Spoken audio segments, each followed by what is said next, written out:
Soy el doctor Martín Gainza y agradezco a la Comisión de Oncología de la Asociación Argentina de Cirugía por haberme convocado para hablar de cáncer de tiroides localmente avanzado. Me desempeño como médico de planta en la sección de cirugía de cabeza y cuello del Instituto de Oncología Ángel Rofo y del Complejo Médico Churruca Vizca. El cáncer diferenciado de tiroides representa el 80% de los tumores malignos de la tiroides. Este tipo de tumores tiene habitualmente un excelente pronóstico, sin embargo, un 10 a un 15% pueden tener un comportamiento agresivo caracterizado por invasión local, metástasis a distancia, resistencia al tratamiento y aumento de la mortalidad. La incidencia de extensión extratiroidea del carcinoma diferenciado de tiroides es del 3 a 16%, excluyendo el carcinoma anaplásico, y es considerado un pobre factor pronóstico de sobrevida. Otros factores de mal pronóstico es la edad del paciente mayor de 45 años, la presencia de metástasis a distancia, el tamaño del tumor mayor a 4 centímetros, el tipo de resección. No es lo mismo un paciente que queda R0 versus uno que queda R1 versus uno que queda R2. La invasión del tracto digestivo por carcinoma diferenciado de tiroides será en un 7 a 16% de los casos, y esto que se ve acá es una tabla de trabajo de McCaffrey.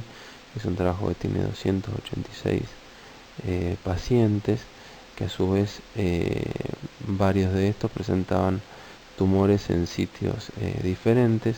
Acá se ve que las estructuras más frecuentemente afectadas en un primer lugar son los músculos pretiroideos, que pueden estar afectados solamente o en combinación con otras estructuras, seguidos por la afectación del nervio laríngeo recurrente, la afectación de la tráquea, luego por el esófago y en último lugar por la laringe, siendo estos los sitios más comunes de invasión.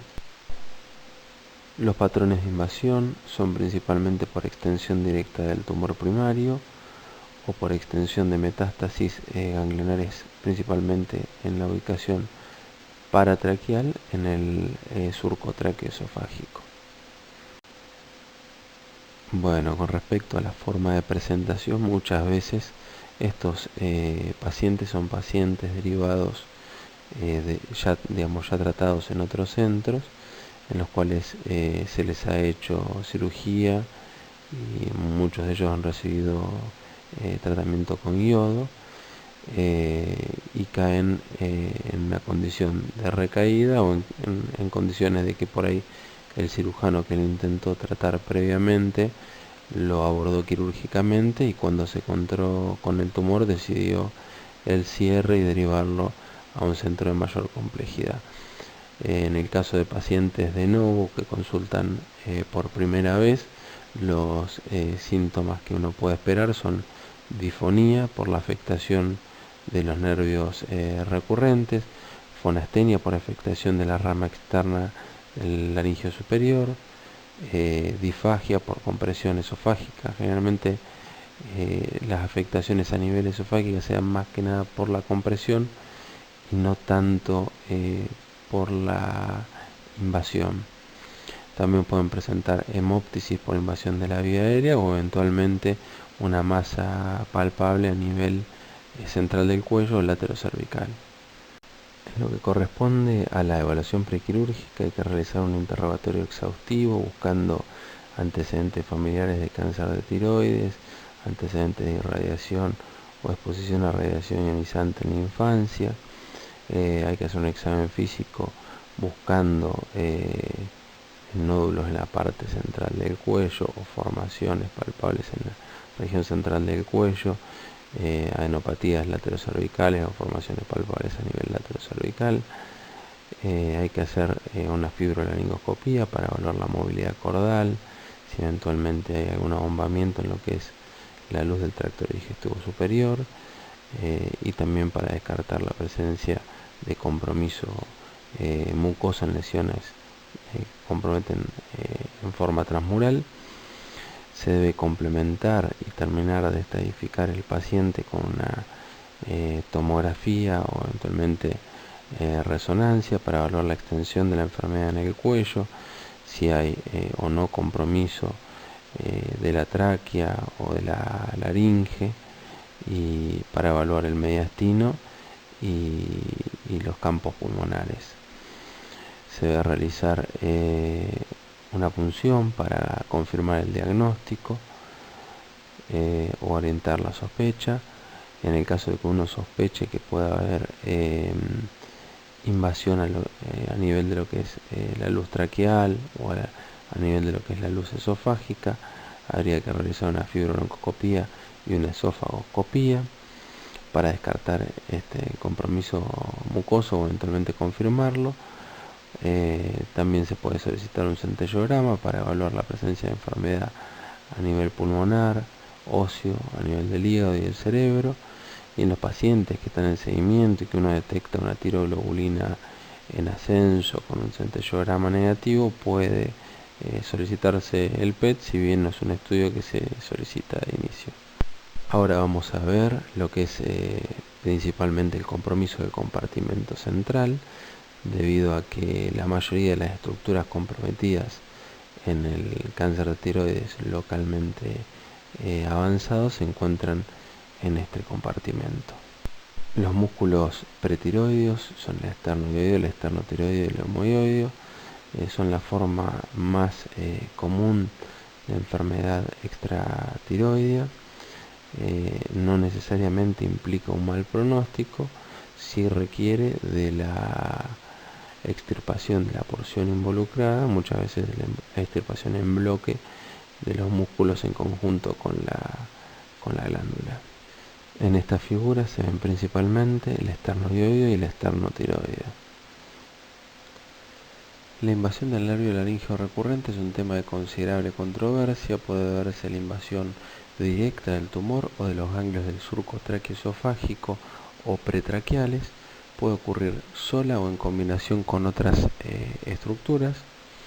La valoración preoperatoria mediante fibrolaringoscopía de la movilidad cordal es imperativa, debido a que puede presentarse a la consulta un paciente sin disfonía, y en la fibrolaringoscopía uno puede encontrar alteración de la movilidad cordal. Esto se puede explicar debido a que ha habido una invasión lenta y progresiva del nervio que le ha ido permitiendo al nervio contralateral y a la cuerda contralateral realizar una compensación de esta situación. Las situaciones con las cuales yo me puedo encontrar es, obviamente, como decía recién, a una parálisis detectada en forma prequirúrgica, con lo cual en la cirugía ese nervio debe ser sacrificado, o eventualmente puedo encontrarme con nervios que funcionan adecuadamente, pero que están invadidos por el tumor o los ganglios en forma parcial o en forma circunferencial. En el caso que haya una invasión franca que no permita separar el nervio del tumor, lo que corresponde es el sacrificio del nervio, siempre y cuando el nervio contralateral sea funcional.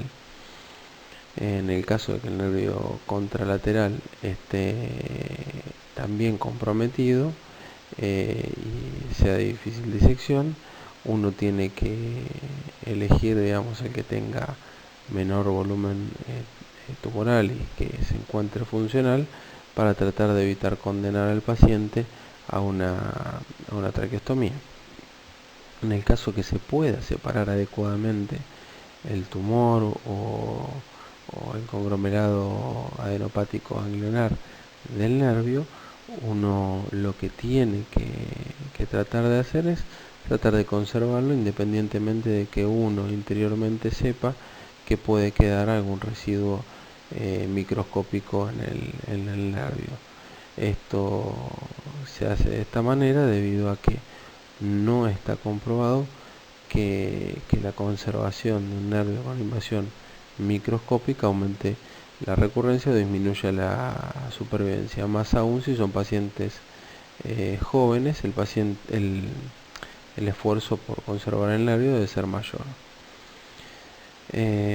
Con respecto al nervio sacrificado, una vez que está sacrificado, yo tengo varias opciones. En el intraoperatorio, para tratar de ayudar o contribuir a que no sea tan acentuada la disfonía, uno puede eventualmente, si se da la situación y tengo un cabo proximal y un cabo distal del nervio recurrente, realizar como un puente o una interposición con un injerto de nervio extraído de otro lugar. En el caso que me quede el cabo distal, también está la posibilidad de anastomosarle al cabo que entra en la laringe del recurrente con una rama motora de lanza del hipogloso. Esto, si bien no le va a devolver la función habitual del nervio recurrente, le va a posibilitar mejorar el tono a la cuerda vocal que estaba inervada por ese nervio, y por consiguiente mejorar la aducción de esa cuerda y en definitiva lograr un mejor cierre glótico con una mejor fonación. En el caso en que uno decida no realizar ninguno de estos procedimientos en el intraoperatorio, en el postoperatorio se puede intentar mandar al paciente a rehabilitar la voz. Eventualmente, en el caso que no rehabilite, lo que se puede realizar es una infiltración con grasa o con Simetra o gel foam para buscar la medialización de la cuerda y el abultamiento de esta para mejorar el cierre glótico y por ende la fonación. Aquí tenemos el nervio recurrente. Recuerden que siempre el derecho es más abierto y el izquierdo en general se encuentra más sobre el surco traqueosofágico, y también recuerden que podemos tener la posibilidad de tener un nervio recurrente no recurrente. Acá vemos dos fotos donde se ve invadido el nervio recurrente. En la primera se ve una invasión en la cual no se ve libre la entrada del nervio en la laringe. En la segunda se ve una invasión en el nervio en la cual se ve el cabo próximo a la entrada a la laringe libre. Con respecto al nervio recurrente resecado, existe la posibilidad de realizar un injerto de nervio haciendo las veces de puente entre el cabo proximal y distal del nervio recurrente para intentar recuperar la funcionalidad de ese nervio. Otra posibilidad es llevar una rama motora de lanza del hipogloso y anastomosarla también con microcirugía al cabo remanente del nervio laringeo recurrente que ingresa en la laringe. Esto, si bien no le va a devolver la funcionalidad a la cuerda homolateral, sí va a mejorar su tono y también la aducción de esta cuerda, con lo cual va a facilitar un mejor cierre glótico y va en alguna medida a mejorar esa disfonía.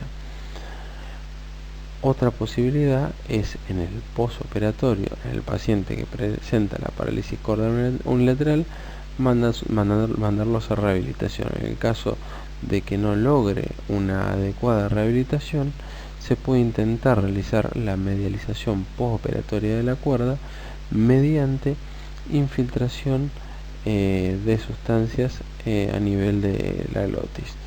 Se puede infiltrar Simetra, grasa o gel foam. Este gráfico muestra lo que hablábamos recién. Se ve el nervio invadido por el tumor a nivel de la tiroides. Y bueno, después se ven los otros dos gráficos. El primero muestra una anastomosis entre la rama motora de lanza entre una rama motora de lanza del hipogloso con el cabo que ingresa en la laringe del nervio recurrente, y la otra muestra el injerto de nervio entre el cabo proximal y el distal del nervio recurrente. En estas fotografías se ve lo mismo que veíamos recién en el dibujo previo. Se ve en la primera figura un nervio invadido por una lesión tumoral. En la tercera figura se ven las ramas de lanza del hipogloso expuestas, y en la última figura se ve la anastomosis de una rama motora del lance adipoloso con el cabo distal del nervio recurrente. En el caso de que el paciente quede con una parálisis cordal bilateral posterior a la resección, la indicación es la traqueostomía. Cuando tenemos compromiso del complejo laringotraqueal, el síntoma o uno de los síntomas más frecuentes es la disnea, la cual se hace ostensible cuando en los cortes axiales de la tomografía se puede ver un estrechamiento de la vía aérea mayor al 50%. Puede, sin embargo, en muchos casos pasar desapercibida por el paciente debido a que, como el crecimiento de estos tumores habitualmente es lento y progresivo, se da un acostumbramiento progresivo también. Los siguientes son los mecanismos de invasión del complejo laringotraqueal. En la primera figura se ve un tumor que se extiende alrededor de la porción posterior del ala del cartílago tiroides para acceder al espacio paraglótico. En la segunda figura se ve la invasión desde un ganglio paratraqueal que puede invadir el cartílago traqueal o a través de la parte membranosa de la tráquea a nivel del surco traqueoesofágico. En la tercera figura se ve la invasión directa por un tumor del polo superior de la glándula tiroides que invade el ala del cartílago tiroides. En la última se ve la invasión anterior de la vía aérea por un tumor que compromete el istmo y también puede comprometerse la parte anterior por ganglios delfianos o eventualmente pretraqueales metastásicos. La siguiente es la clasificación de Draylan-Collins, que busca de alguna manera ordenar los tipos de resecciones laringotraqueales. La que tenemos en la siguiente figura sería la tipo 1, la cual estaría indicada en áreas limitadas de invasión a nivel de la unión laringotraqueal, en general menores a 2 centímetros en el eje longitudinal y menores o iguales a 1/3 de la circunferencia. En general, el nervio recurrente en este tipo de lesiones siempre está invadido. Se ve que se realiza la resección en la zona y después se cubre el defecto con un colgajo de músculo esternocleidomastoideo de base superior. La tipo 2 tiene una dimensión similar, pero está localizada más bajo a nivel de la tráquea y lejos de la laringe. Se ve en la siguiente figura la resección y la reconstrucción con un colgajo de esternocleidomastoideo de base inferior. Esta es la tipo 3, es similar en localización a la tipo 1 a nivel de la unión laringotraqueal, pero difiere por tener un tamaño más grande, tener más de 2 centímetros en el eje longitudinal o más de 1/3 de la circunferencia. En este caso, como ven, se realiza una resección escalonada del cartílago tiroides, del cricoides y de la tráquea, la anastomosis, y después se cubre esta anastomosis con el colgajo de esternocleidomastoideo de base superior. La tipo 4 involucra a la tráquea con tamaño longitudinal más de 2 centímetros y mayor a 1/3 de la circunferencia. En este caso se realiza la resección de la tráquea, la anastomosis, y se cubre o se refuerza con un colgajo de músculo esternocleidomastoideo de base inferior. En la tipo 5 involucra en tal magnitud a la laringe que el único procedimiento admitido es la laringectomía.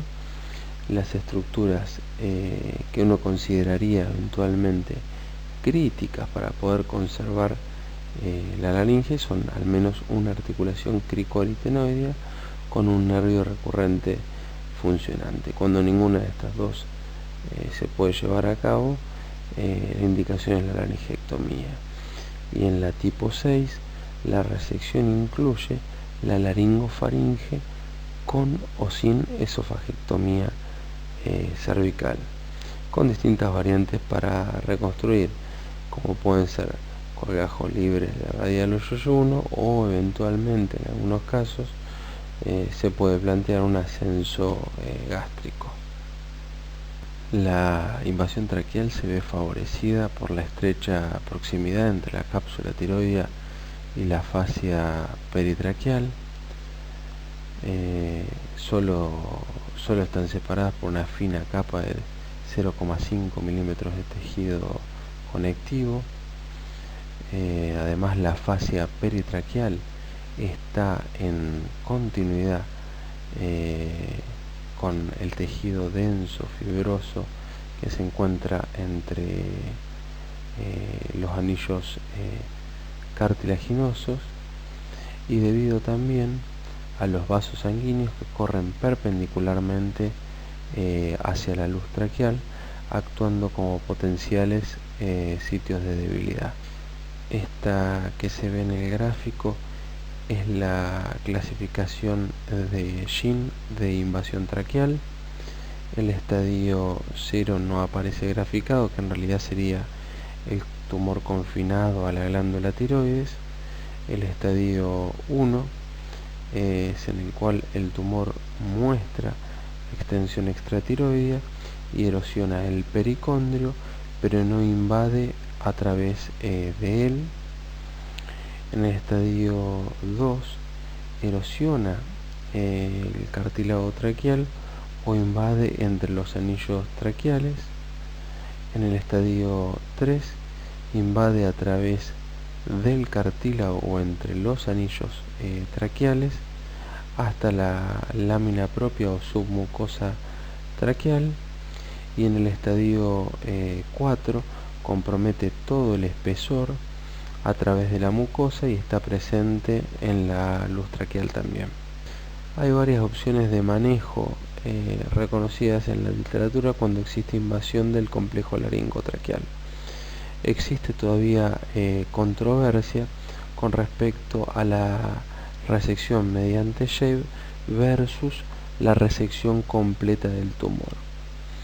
El shave, por definición, es la remoción del grueso del tumor mediante una resección de espesor parcial del tracto aerodigestivo, solo dejando atrás residuo microscópico de enfermedad. En términos de resección, sería como mucho un paciente que está quedando con residuo microscópico, o sea, R1. Se considera aceptable si hay invasión cartilaginosa sin compromiso intraluminal.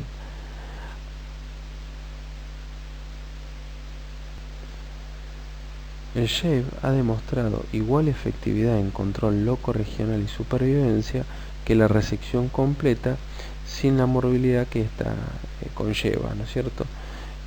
Principalmente en lo que sería la deglución y la fonación del paciente.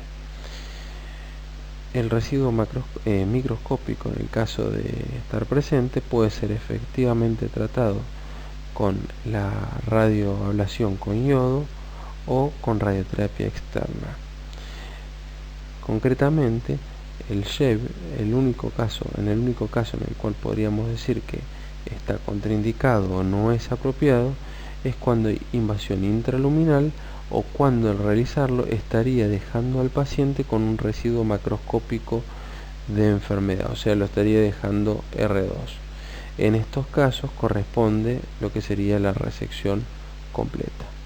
Bueno, con respecto a los tipos de resección traqueal que podemos tener, recién hacíamos mención al shave, que es principalmente para tumores que invaden a través del pericondrio y superficialmente y no en forma transmural completa el cartílago.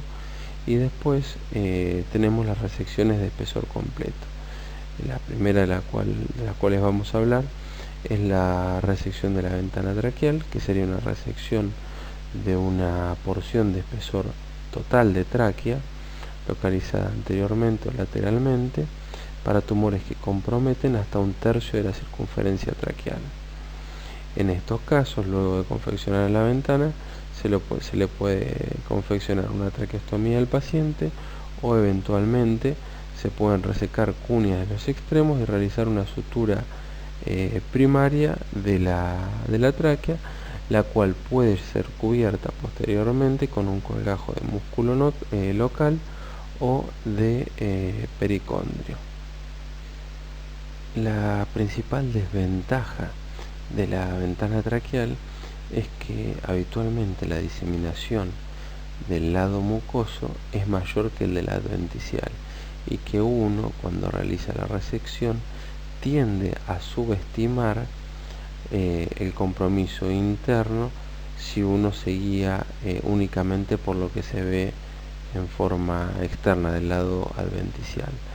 Habitualmente lo que sería la extensión en longitud vertical de la lesión es similar adentro que afuera, pero en lo que respecta a la parte circunferencial, en general es bastante mayor del lado mucoso que del lado adventicial. Acá en estas fotos se puede ver la lesión que compromete la tráquea, la resección de la ventana traqueal, y ahí marcado en la última fotografía en blanco la cuña que se debe resecar para que quede una elipse, digamos, un defecto que sea más fácil de cerrar. En la primera fotografía ya se ve la cuña, las dos cuñas resecadas de los extremos con la ventana ya preparada para el cierre. En la segunda fotografía se ve cómo se colocan puntos de monofilamento preferentemente reabsorbibles. En forma diferida están colocados los puntos y están posicionados como para que los nudos queden del lado externo y eviten a futuro una posible estenosis. Bueno, dentro de lo que serían resecciones de tráquea nos estaría quedando la resección segmentaria y anastomosis término-terminal de la tráquea, que se realiza cuando el tumor invade la luz traqueal. En general hay que tener en cuenta que cuando se realiza la disección hay que realizarla únicamente a lo largo de la cara anterior de la tráquea y no en forma circunferencial, para prevenir la desvascularización, ya que la mayoría de la irrigación en la tráquea proviene de los laterales. Pueden resecarse hasta 5 o 6 centímetros de tráquea, que sería el equivalente a veces hasta 7 u 8 anillos traqueales. Cuando hagamos una resección tan amplia de tráquea, lo que es necesario, es mandatorio, hacer una buena liberación para que la anastomosis sea sin tensión. Para esto muchas veces se hace una liberación supraioidea o infraioidea, cortando los músculos supraioideos o infraioideos respectivamente. Y si eventualmente con esto no fuera suficiente como para dejar una anastomosis sin tensión, lo que quedaría sería realizar una esternotomía y una movilización iliar de la tráquea. Los puntos, como mencionaba previamente para la ventana, se suelen realizar con monofilamento reabsorbible dentro de lo posible. En general se realizan en forma diferida y el nudo debe quedar siempre del lado adventicial y evitar que quede del lado mucoso, para evitar la formación de reacciones inflamatorias que pueden provocar una estenosis a futuro. En este gráfico se muestran los músculos que se deben seccionar a nivel del borde superior del ilioides para realizar la liberación suprailioidea, y eventualmente los que deben seccionarse a nivel del borde inferior del ilioides para la infrailioidea. Bueno, acá está lo que hablábamos recién, la anastomosis con puntos separados y diferidos, con el nudo del lado adventicial y con sutura monofilamento reabsorbible. Bueno, en esta fotografía se ve una resección segmentaria bastante importante, fue de 7-8 anillos traqueales aproximadamente. Se puede ver en la parte proximal o superior la laringe y en inferior la tráquea con el tubo colocado. En esta fotografía ya está realizada la anastomosis y se cubrió la sutura con un colgajo de esternocleidomastoideo de base superior. El esófago es raramente involucrado en forma transmural. Habitualmente está comprometida la capa muscular, pero respetando la mucosa. Generalmente se puede resecar la capa muscular conservando la mucosa íntegra sin que se abra. Y bueno, cuando hay invasión transmural, dependiendo del defecto circunferencial que tenga el esófago, las posibilidades son ante un defecto mínimo, por ahí un cierre directo.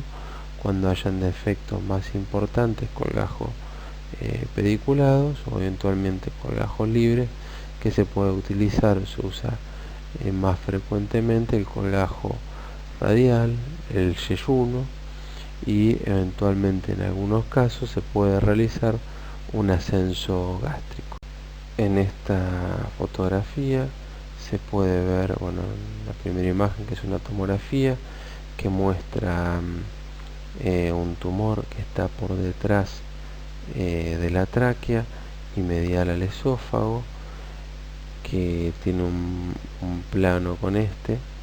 En la tomografía se ve claramente el plano de una paciente que había tenido un intento de cirugía previa en otro centro y fue derivada a un centro de mayor complejidad. En la última fotografía se puede ver el esófago, en el cual se le colocó por dentro un instrumento como para distenderlo y poder realizarle un shave y poder resecar la lesión sin apertura mucosa. Con respecto a la invasión vascular, es raro que los grandes vasos del cuello y el mediastino estén involucrados. Habitualmente esto es asintomático. El vaso que más frecuentemente está afectado es la vena yugular interna, que puede ser resecada sin ninguna consecuencia funcional importante, salvo que esté comprometida la contralateral. En ese caso se podrían resecar las dos, pero tendría que ser con un diferimiento del procedimiento de un lado con respecto al otro de no menos de 6 semanas.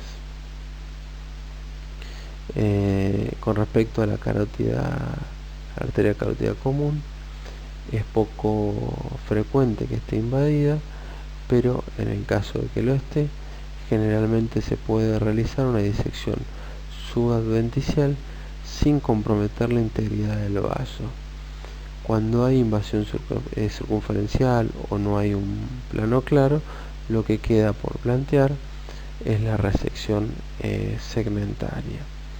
Obviamente, si uno se va a embarcar en una resección segmentaria de carótida con posterior reconstrucción con un puente de vena o eventualmente con una prótesis, el primer planteo que uno debe hacer es si con esto al paciente lo voy a dejar libre de tumor, R0.